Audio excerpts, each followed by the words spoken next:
Bonjour à toutes et à tous, bienvenue sur Temps de Sport, la première chaîne YouTube d'histoire du sport. Aujourd'hui, un spécial l'expérience Erasmus, mythe et réalité, donc dans la catégorie projet professionnel. Je pense que vous êtes de plus en plus nombreux en France, dans les universités françaises, à l'université d'Artois et ailleurs, à vouloir tenter une expérience à l'étranger pendant vos études. On va en parler aujourd'hui avec Sabrina Lucania, Élie Sabri et Amaury Flan-Laniel. On va aujourd'hui aborder plusieurs thématiques. Tout d'abord, comment monter un dossier et ensuite la vie pratique à l'étranger en tant qu'étudiant. Alors, je vais laisser les intervenants se présenter. Peut-être Sabrina pour démarrer. Oui, alors bonjour. Donc Sabrina Lucania, je suis professeure de PS. J'ai été recrutée donc, à l'UFR STAPS Liévin en 2013, je crois. J'interviens donc essentiellement en anatomie, en sciences de la vie et pour les éducation motricité pour la préparation au concours du CAPEPS. Je suis handballeuse et c'est ce qui m'a également amenée à vivre dans 2 pays en Europe, donc l'Allemagne et l'Espagne pour les expériences handballistiques. Je suis également pour l'UFR responsable de la coordination relations internationales. Voilà pourquoi je vais pouvoir apporter quelques infos ici sur cette vidéo. sur cette vidéo. D'accord. Merci Sabrina. Élie, je crois que ta caméra bougeait un petit peu, donc je ne sais pas si c'est réglé. Je la remets tout droit. Voilà. Ouais. Alors, Élie, si tu peux te présenter aussi là, assez rapidement, s'il te plaît. Oui, bien sûr. Alors, bonjour à tous. Donc, Élie Sabri, moi je suis professeur d'histoire-géographie. Je travaille donc dans un collège en région parisienne et je donne également des cours à l'université d'Artois pour les étudiants en licence 1. Je réalise également une thèse donc d'histoire contemporaine sous la direction d'Olivier Chauveau. Et mon parcours m'a conduit effectivement à faire une année Erasmus en Allemagne entre 2007 et 2008. Une très belle année dont on va parler dans quelques instants. Et puis j'ai également travaillé en Égypte. Alors on dépasse un petit peu le cadre, mais on a quand même des éléments pour tout ce qui est vie à l'étranger, qui est vraiment très intéressante. D'accord, merci Élie. Amaury. Bonjour, je m'appelle Amaury Flan-Laniel. Moi, je suis encore étudiant au sein de l'université des STAPS de Liévin. J'ai fait un parcours, à l'époque c'était ES pour la terminale, et du coup après j'ai quand même réussi à enchaîner sur une licence EM, et du coup je suis arrivé en master. Et du coup j'ai fait un Erasmus en Espagne, mais qui a été raccourci, évidemment. Qui a été raccourci pourquoi et dans quelle université en Espagne?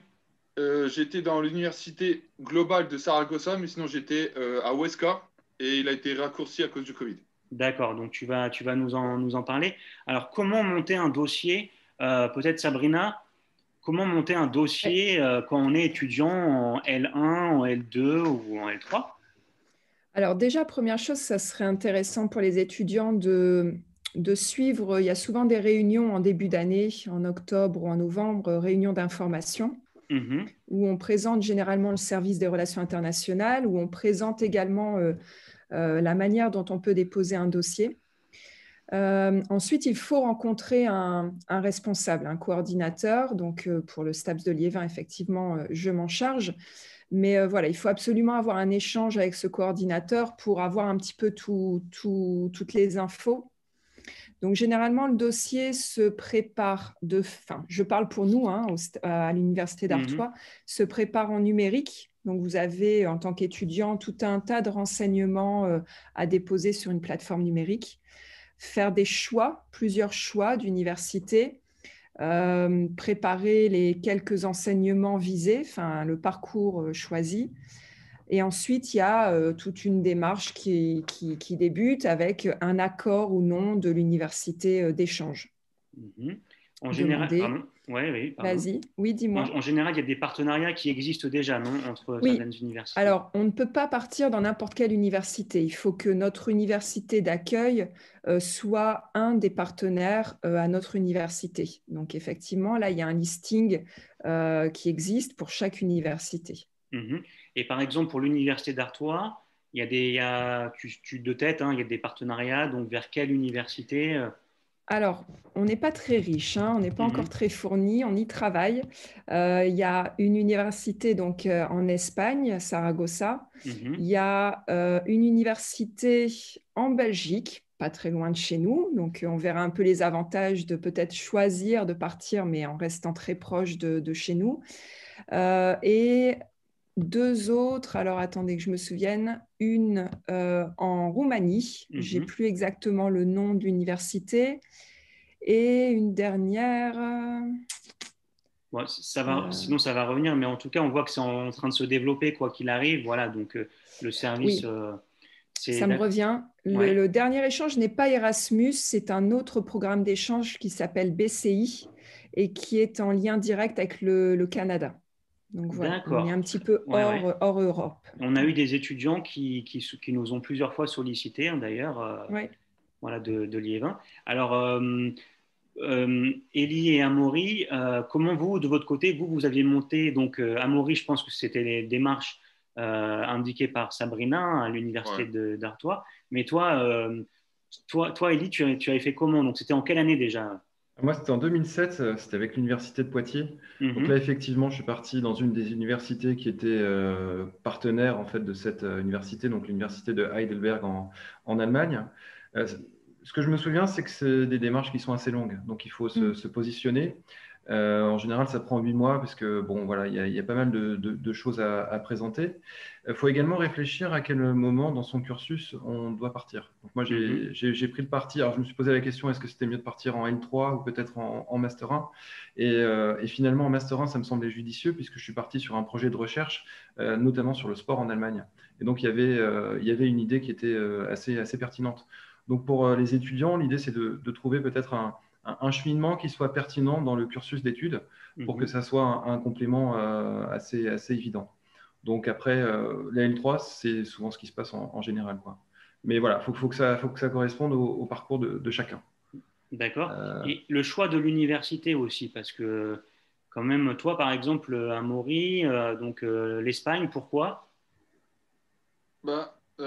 Moi, j'ai choisi l'Espagne parce que je voulais vraiment apprendre une langue en plus et l'espagnol me semblait, après l'anglais, quelque chose d'assez répandu. Du coup, je me suis dit qu'il fallait que j'aille en Espagne. Ça me paraissait plus important pour mon envie, pour mes besoins. Donc, j'ai préféré aller dans l'université espagnole qui était celle de Huesca. Et les prérequis linguistiques, avant de partir, tu parlais espagnol ou… Normalement, il faut avoir un pas trop mauvais niveau et moi, je parlais pas très bien espagnol. Mais franchement, ça s'acquiert assez rapidement. D'accord. Et Élie? Pas très bon. En fait, j'avais fait allemand NV2. Alors nous, je ne sais pas si c'est la même chose à l'université d'Artois. Il faut être accompagné par un professeur de langue qui valide ou non notre niveau. Et comme je m'entendais plutôt bien avec ma professeure, elle m'a quand même validé mon niveau, même si c'est vrai qu'il n'était pas forcément très bon. Mais après, c'est du travail personnel, c'est revoir les mots de base, c'est être dans des conversations classiques pour avoir quand même quelques éléments quand on arrive. Pas seulement pour la vie quotidienne, mais pour suivre également les cours. Donc, c'est de l'investissement, mais en général, c'est payant. D'accord. Quand je suis arrivé pour le niveau de langue, alors ce qui est bien en Allemagne, c'est qu'ils ont bien fait les choses. Je suis arrivé, ils m'ont fait un test de langue qui n'était pas satisfaisant. Donc, j'ai eu droit à 3 semaines de cours intensifs pour me remettre à niveau et de manière à commencer à aborder la fac avec quelques notions de vocabulaire pour avoir une année plus sereine. Donc, certaines universités proposent des cours de langue en amont de l'année scolaire pour préparer les élèves. Ouais, d'accord. Et Sabrina, toi, de ton côté, les étudiants, je pense qu'ils ont un peu le mythe un peu d'Erasmus aussi. Quand ils viennent te voir, ils ont peut-être aussi des idées un peu préconçues. Comment… Alors, quelles sont les idées auxquelles tu penses? Parce que… Non, je sais pas. Bah, évidemment, il y a le film de Cédric Clapiche, L'Auberge espagnole. Est-ce que eux, ils ont aussi peut-être un imaginaire autour d'Erasmus et ils viennent t'en parler, ou s'il y a des choses qui ressortent? Alors, c'est vrai que souvent, j'ai tendance aussi à leur rappeler que c'est aussi une année d'études qui doit être avant tout visée. Mais bon, après, globalement, j'ai envie de dire que les étudiants sont toujours assez sérieux. Donc, quand ils se présentent à moi, en général, ils ont quand même ce projet de pas uniquement partir pour s'amuser ou pour mettre entre guillemets cette année d'études. Non, c'est plutôt quelque chose d'assez construit. D'accord. Globalement, après, je pense que les étudiants sont plutôt dans l'incertitude de ce qu'ils vont trouver à l'étranger. Au contraire, ils n'ont pas vraiment d'idée encore de ce qu'ils vont pouvoir faire sur place et comment ça va se passer. Il y a beaucoup d'incertitudes, je pense, plutôt. D'accord. Et Amaury, les questions que tu te posais avant de partir à Huesca, en fait, c'était… Bah, moi, c'est que là, j'allais être livré à moi-même. Vraiment, ça me faisait peur parce que je sais que j'habite chez mes parents, tout ça, donc j'avais un certain confort. Et là, je sais que j'allais être seul dans un milieu inconnu, dans une langue que je ne parlais pas. Et du coup, c'était vraiment ça, mes propres questions. C'est est-ce que j'allais réussir à me débrouiller dans un environnement inconnu et qui m'est, entre guillemets, hostile dans le sens où je ne le connais pas et dans le sens il ne me connaît pas non plus, il ne va pas savoir me reconnaître. Mais ça a été. Honnêtement, ça a été. Ça s'est très bien passé. J'ai réussi à sociabiliser, à parler, à me débrouiller moi-même, par moi-même. Non, ça a été franchement le mythe d'être seul un peu au milieu de tous. Ça a été. Pour moi, c'était un mythe qui me faisait peur et ça a été. D'accord. Alors, on va y revenir, ça, mais juste, Elie, toi aussi, peut-être les interrogations que tu pouvais avoir avant de partir en 2007. Oui, absolument, mais c'est pour ça que je disais qu'il faut que ça corresponde à un projet et à un projet universitaire également. Et puis, comme je l'ai précisé, c'est quelque chose qui se prépare. Donc, à la fois dans la langue, mais peut-être également pour peut-être repérer les lieux ou trouver un logement en amont, etc. Donc, quand on anticipe et puis on a un petit peu visualisé l'ensemble, voilà, ça c'est bien, ça se goupille bien. Moi, pour ma part, je connaissais un petit peu l'université. J'avais fait des démarches en ligne justement pour trouver un logement. Donc, quand je suis arrivé, je savais à peu près où aller. Et puis, on est quand même accompagné. Hein. Voilà, les étudiants Erasmus sont quand même repérés dans les universités et on leur propose à la fois des excursions, on leur propose, comme je l'ai dit, des cours de langue. Et puis, en tout cas, là où j'étais, vraiment tout est facilité, quoi. D'accord, d'accord. Alors, l'expérience aussi peut-être… l'arrivée, quoi. Ça se passe comment déjà aussi, Sabrina, par rapport toi aussi à ce qu'on a pu te dire, les étudiants que tu as envoyés en Erasmus depuis plusieurs années, l'arrivée en général se passe comment pour eux? Alors, généralement, je crois qu'il y a un accueil qui est réalisé par l'université, hein, c'est ce que Elie vient de nous dire, par l'université d'accueil. La grosse interrogation, c'est plutôt le logement. Je pense que là, c'est quelque chose, c'est une démarche qui est vraiment personnelle que l'étudiant doit mener de lui-même. Et là, c'est peut-être la petite difficulté, je pense, à l'arrivée.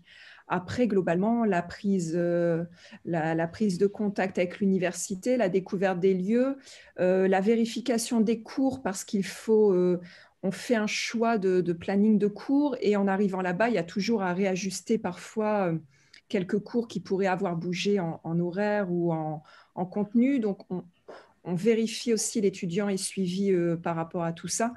Donc, voilà, je pense que vraiment la vraie incertitude et la grosse difficulté à l'arrivée, c'est le logement, peut-être. Le logement. Et alors, Amaury, pour toi, le logement? Alors moi, c'était une véritable galère. J'ai réussi à trouver un logement quelques jours avant de partir. Pourtant, j'ai regardé sur Internet pour avoir des logements et j'ai jamais eu de réponse. Vraiment, jamais eu de réponse. J'ai essayé d'appeler ou d'envoyer des mails, j'avais zéro réponse. Et j'ai réussi à trouver par l'intermédiaire de quelqu'un qui était parti quelques années avant des contacts qu'elle avait et qui a réussi à trouver d'autres contacts pour me trouver un logement. Mais ça a été très compliqué. D'accord. Et au sein de l'université, donc maintenant, si on rentre un peu dans la question des cours et de la différence de niveau aussi, ou des surprises que vous avez eues peut-être sur sur la pédagogie différente qu'on pourrait avoir de l'université française, allemande ou espagnole, comment ça s'est passé pour vous deux, pour Amaury? Bah, moi, en Espagne, ils avaient une énorme différence comparé à nous. C'était sur le savoir théorique et pratique. Par exemple, par exemple, sur nos pratiques de sport, on a un petit volume horaire de 10 heures à peu près, et à peu près 12 heures de théorie. En Espagne, c'est totalement différent. Ils ont environ 10 heures, 12 heures de théorie, et ils ont entre 30 et 40 heures de pratique. Ce qui fait ils visualisent un peu plus les choses. Par exemple, ils ont aussi plus de pratique en termes de de matière en général. Par exemple, ils ont de la pratique même en psychologie ou en neurosciences du comportement, des choses que nous, on n'a pas et qui permettent de mieux comprendre et de mieux expérimenter les cours. Et ça, j'ai trouvé ça très intéressant. Et le niveau, la différence de niveau aussi.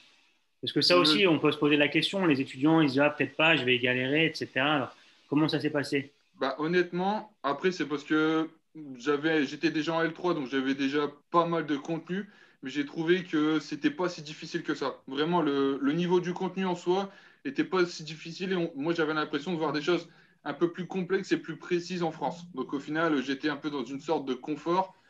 En termes global, il y a juste la langue qui me dérangeait, mais une fois que j'avais compris la langue, j'étais dans une sorte de confort quand même, quoi. D'accord, bah, merci pour l'université française. Et toi, Elie, quand tu es arrivé là-bas, alors? Alors nous, en fait, pour valider une année, il faut remplir ce qu'on appelle les crédits CTS. C'est-à-dire que donc, moi, dans l'année, je savais que je devais valider pour l'ensemble du premier et deuxième semestre 60 points. Et donc, quand je suis arrivé à l'université, on savait que tel cours, si on le validait, ça nous rapportait tel crédit. Et de cette manière, j'ai pu un petit peu organiser mon année. Ce que j'ai fait au départ, j'ai trouvé des cours avec des sujets qui m'intéressaient, puisque c'était un petit peu à la carte. Et ce qui était évidemment différent, c'était les thèmes proposés, qui étaient bien sûr sur l'histoire allemande. Mais ce qui était appréciable, c'était vraiment les travaux en demi-groupe et de trouver notamment des locaux qui nous accueillent dans leur groupe. Et puis, on fait sa place petit à petit. Même si c'est vrai que l'écart de langue, surtout en sciences humaines, il est long à pallier. Mais c'est important. Et puis, je pense que les enseignants, ils ont quand même beaucoup d'indulgence avec les étudiants étrangers. Puis quand on revient en France, c'est une expérience qui est également valorisée au sein de l'administration. Donc, alors justement, tiens, ça, on reviendra après sur l'expérience, sur les amitiés éventuelles aussi qu'on peut tisser à l'étranger. Comment c'est valorisé au sein de l'université, par exemple, ou sur un CV, quoi, ou sur un dossier, Sabrina?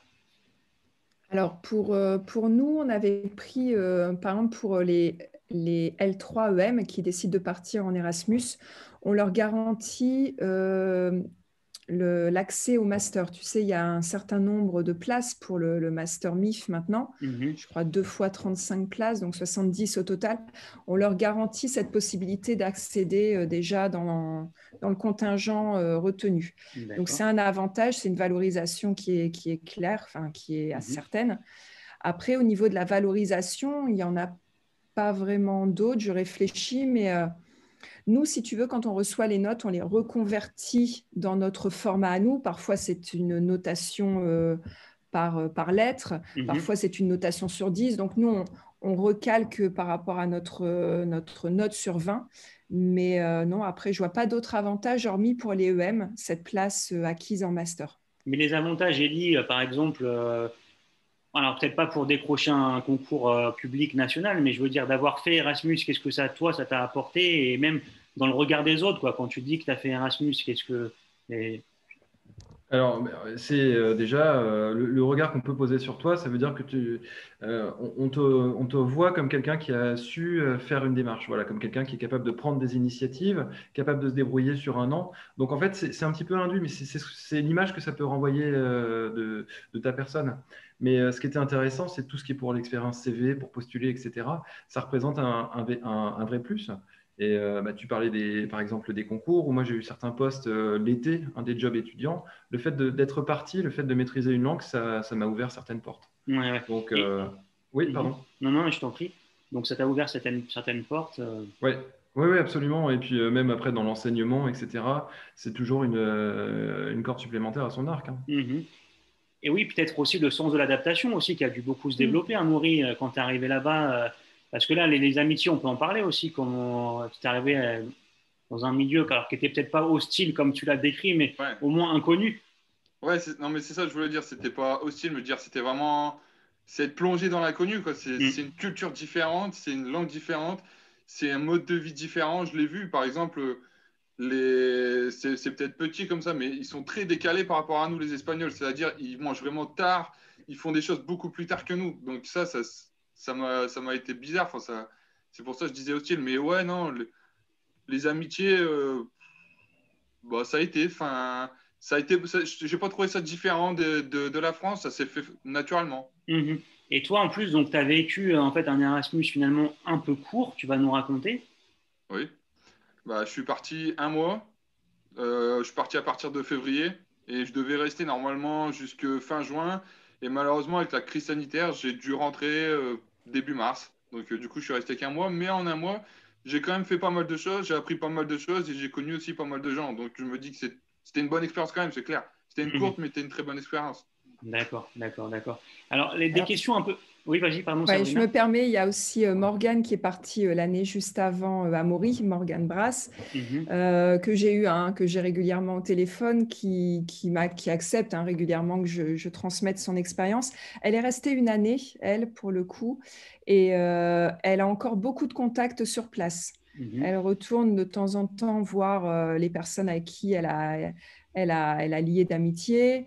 Et puis, elle est vraiment parfaitement bilingue. Elle parle beaucoup mieux que moi, qui ai vécu 2 ans il y a quelques années de ça, mais elle parle parfaitement la langue. Et puis, voilà, elle a vraiment gardé une vraie relation sur place.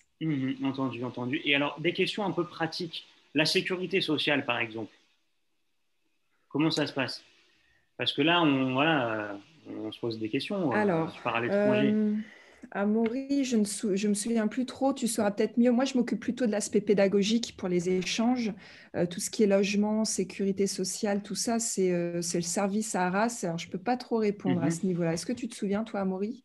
Bah, il me semble qu'il fallait que je donne des précisions pour, par exemple, est-ce que mon assurance prend le rapatriement, des choses comme ça. Mais je ne sais plus très clairement, c'était pas des choses que je maîtrisais beaucoup, quoi. Après, je suppose qu'il y a la carte européenne aussi qui doit Ouais, il y avait ça valoir. aussi, ouais. Mm. Il fallait faire une demande de carte européenne de Oui, santé. c'est ça. Et ça prend, je sais plus, je crois 2 semaines à l'avoir. 2 semaines, un Mm. mois, un truc comme ça, mais c'est assez rapide. Donc ça va, et du coup, ça sert un peu de garant pour la sécurité sociale. D'accord. Et Elie, donc du côté en Allemagne, la banque, la vie pratique. Alors oui, alors c'est vrai qu'il a fallu ouvrir un compte bancaire. Donc là, c'est assez facile finalement. Il faut verser une petite somme et ça facilite pas mal de choses. Puis la vie pratique, bon, bah, maintenant je trouve que c'est assez uniformisé avec l'euro, avec les réseaux sociaux qui se sont développés. Finalement, on a des repères qui sont assez rapides. C'est pas un dépaysement où on perd finalement l'ensemble des réalités. Donc finalement, encore une fois, quand on anticipe bien le voyage, le séjour, je trouve que c'est assez évident. Et puis, c'est surtout en s'appuyant également sur la communauté, alors pas forcément des Français, mais d'autres qui vivent l'expérience en même temps. C'est des choses qu'on peut vivre à plusieurs. D'accord, d'accord, merci. Et alors, peut-être au final, si vous avez le bilan que vous tirez de ces expériences à Maury, quelle conclusion en fait Bah, moi, je trouve que ça m'a beaucoup appris sur moi-même et aussi un peu sur les Espagnols parce que je pensais un peu, enfin, je pensais que l'Espagnol serait un peu comme les Français. Les Français, on a un peu une mauvaise opinion sur les Français, comme quoi on est un peu froid avec les étrangers, donc je me suis dit que ce serait pareil. Et en fait, non, ils ont été très très gentils, les Espagnols, avec moi. J'ai eu plusieurs problèmes et ils m'ont souvent aidé, donc ça, c'était étonnant, je trouve. Et du coup, ouais, non, ça m'a appris beaucoup de choses sur moi, mais aussi sur la culture espagnole, sur les Espagnols en eux-mêmes. D'accord. Elie? Pareil également, donc on apprend sur soi, on apprend à être autonome, on apprend à s'ouvrir aux autres, et puis on apprend sur une culture. Donc c'est-à-dire, c'est pas forcément la musique, la nourriture, mais c'est vraiment une façon de penser, une façon de vivre. Et ça, finalement, on relativise aussi beaucoup ce qu'on a pu chez soi vivre et apprendre. Donc finalement, on est là. Puis c'était une période où j'étais assez fatigué, puisque finalement, on est sur la découverte, sur la curiosité. Mais c'est une année où on apprend beaucoup. Et finalement, c'est une année très, très riche. Et c'est ce que je garde.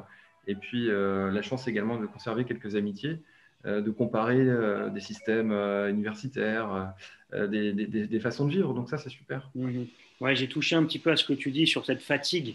Je me souviens à mon arrivée à l'université de Lausanne en 2012 pour un post-doctorat où je m'étais installé là-bas, où j'ai vécu plus de 2 ans et demi. La fatigue du début, quoi. Tous les repères qui changent, les transports, bon là, la monnaie en plus, le cadre de vie, trouver un appartement là-bas, ça avait été très difficile, un combat. Il n'y a pas d'appart d'ailleurs, pas d'appart de libre. Ouais, c'est très, très, vraiment, merci, c'est très intéressant. Est-ce qu'il y a un petit mot qu'on pourrait ajouter, Sabrina? Alors peut-être aussi, toi aussi, tu avais vécu aussi en Allemagne et en Espagne, c'est ça? Oui. D'accord. Ouais. Par rapport à la découverte de la culture, tout ça, ce qu'on en garde, oui, je pense que c'est l'autonomie un petit peu, voilà, d'être plongé dans une nouvelle culture, un pays, de nouvelles personnes. Et puis moi, je garde aussi en tête, c'est que plus on voyage, plus on découvre des cultures et plus on se rend compte que les gens sont toujours là pour nous aider, quoi. Finalement, j'ai jamais rencontré de grosses difficultés. Ou du moins, quand j'en ai rencontré, il y a toujours eu quelqu'un pour m'aider sur place. Et ça, je trouve que c'est hyper important aussi. Et le fait de s'ouvrir aux autres cultures et de voyager, c'est un gros plus dans la découverte de la vie et des autres. D'accord, merci. Peut-être sinon, Élie ou Amaury, un petit mot de conclusion de votre côté. En tout cas, moi, je vous remercie chaleureusement voilà, pour d'avoir participé à cette vidéo. Je pense que ça servira beaucoup d'autres étudiants, donc merci. J'espère qu'on a été convaincant parce que c'est vraiment ce qui me reste de mes années d'études. C'est-à-dire, c'est vraiment, je considère qu'il y a un avant et un après. Tout ce qu'on peut apprendre, alors c'est vrai que ça peut faire un petit peu peur, mais finalement, c'est ce que Sabrina vient de préciser, on est accompagné. Alors, on n'a pas forcément parlé de l'aspect financier parce que c'est une année qui peut aussi coûter cher. Le fait de trouver un petit travail sur place, ça peut aider. Faire quelques économies l'été précédent, ça peut aider. Mais non, par rapport aux difficultés qui se présentent et ce qu'on en retire, c'est sans commune mesure. Donc, vraiment, c'est une expérience qu'on encourage, que j'encourage pour tout le monde. Je suis désolé pour Amaury que ce soit aussi court. Je ne sais pas si dans son cursus, il pourra peut-être refaire une autre année qui soit un petit peu plus longue, parce que s'il avait déjà posé les repères sur un mois, il se serait éclaté sur la suite de son année, quoi. Je complète aussi, il existe des bourses qui peuvent être mise en place. Ouais. Donc, il y a aussi effectivement certains étudiants qui ne peuvent parfois pas en bénéficier, mais c'est relativement rare. Et le Nord-Pas-de-Calais, la région, enfin les Hauts-de-France maintenant, participent également. Donc, il y a vraiment possibilité d'avoir, en plus du Crous, il y a aussi les Hauts-de-France qui ont mis en place un budget pour ça. Ouais. Je me permets de compléter, mais il existe pas mal de bourses européennes également, donc il faut frapper aux différentes portes. Et finalement, on peut toujours avoir un petit montant qui représente un plus pour le loyer ou autre chose. Ouais, il y a beaucoup d'informations, je pense, sur certains sites Internet, Erasmus, etc. Ouais.